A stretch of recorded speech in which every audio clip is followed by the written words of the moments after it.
saaxirkuna uu ku qasban yahay inuu oofiyo.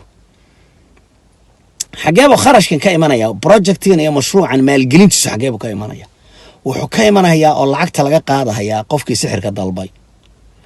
lacagtaas iyo ujrada uu saaxirku bixiyey ee qofka sixirka dalbay uu bixiyey ee saaxirku gacanta ku qaaday qaar asagaa la hadhay oo qaadanaya, qaar ma garanaysaa wuxuu siinhayaa wuxuu shuruudii ugu oofinaya wuxuu ku soo gadahayaa shayaadiin aljin. waxaa laga yaabaa neefkii la qowracay in ay dhahaan xubintaa iyo xubintaa waad cuni kartaan insi haddaad tihiin, inta kalena annaga noo daaya, ama dhiigga keliyaan ka miiranaynaa isimka ilaahay markeedaan ku xusin dhiigga unbaan annagu cabnaay, inta kale waad cuni kartaan. waa la isku intifaacsanhayaa.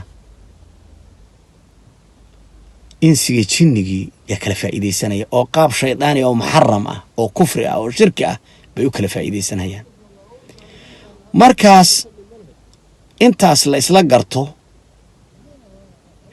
ninkan saaxirku wuxuu la shaqaystaa qabiilo jinka ka mid uu la shaqaystaa, sheekhul qabiilaha oo ninka madaxda u abuuna la shaqaystaa. marka waxay soo dirahayaan khudaamu sixri, sixirkii la sameeyey.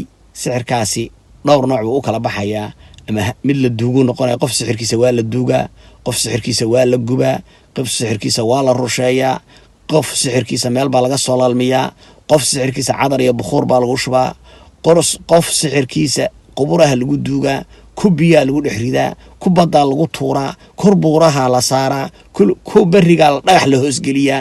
noocyo fara badan wey. sixirkii nooca ah ee dharkaagii dhididkaagii waxaad dhianaagii adiga lagaa keenay lagu sameeyey iyo dhiiggii la daadiyey qayb ka mid ah iyo dalaasim iyo arqaam iyo jadaawil iyo camalu shaytaan. markaa kadib oo shayaadiintii ay raali noqdeen ayay saaxirkiina uu maaragtay ilaahay ku kufriyey, oo laga yaabo inuu qur-aanka ku istaagay, oo laga yaabo inuu ku kaajay, oo laga yaabo masqusha inuu geliyey, oo laga yaabo inuu shaydaanka u sujuuday, oo waxaas oo muxaramaada la sameeyey ayaa waxaa lasoo dirayaa hal askari ama 2 askari ama 3 askari ama kolba sixiradu say u kala waaweyn yihiin, u kala xoog badan yihiin, ama kharashka lagu bixiyey uu u badan yahay, ayaa loo soo dirahayaa qofkii la sixir rabay, dhibaatada loo geysan rabay. waxaa markaa iyaduna kala gedisan qofka saaxirkii wixii uu dalbay in qofkan loo geysto. ma 2 isjecel buu kala geynhayaa oo zawji zawjo isku fiican buu kala geynhayaa, fayatacalamuuna minhumaa maa yufariquuna bihi bayna almar'i wa zawjihi buu ilaahi leeyahay subxaanahu wa tacaala. wax ay zawjkii zawjada ku kala geynhayaan oo sixira ayay shayaadiinta ka baranhayaan fi suurat albaqara.